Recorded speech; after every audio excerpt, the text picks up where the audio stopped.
So hey guys, কেমন আছো? আশা করি ভালো আছো। আমিও ভালো আছি। চলে এলাম তোমাদের সঙ্গে মিনি ব্লগ নিয়ে। তো আজকে আমাদের বিজেপি পার্টির বিজয় সম্মেলন ছিল, সেখানে গিয়েছিলাম। তো আমাকে সেখানে ইনভাইট করা হয়েছিল এবং আমি যেহেতু বিজেপির কার্যকর্তা, তো সে কারণে আমি ওখানে পৌঁছেছিলাম।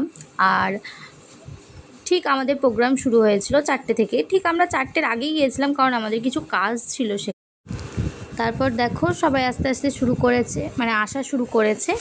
তো প্রায় সকলেই চলে এসেছে এবং কালকে মানে সাংস্কৃতিক কিছু অনুষ্ঠানও ছিল সেখানে। তো সেগুলো তার জন্য বাচ্চারা চলে এসেছে প্রায়। দেখো তাদের মারা তাদেরকে নিয়ে চলে এসেছে এবং সবাই আসতে শুরু করেছে আস্তে আস্তে। তো আমি ভিডিও বসেছিলাম বলে আমি ভিডিও করিনি। আর আমার একটা দিদিভাইকে বললাম যে তুমি ভিডিওটা করে দাও। দিদিভাই ভিডিও করলো। তো নেক্সট পার্টের জন্য অপেক্ষা করো। ততক্ষণ টাটা সকলকে।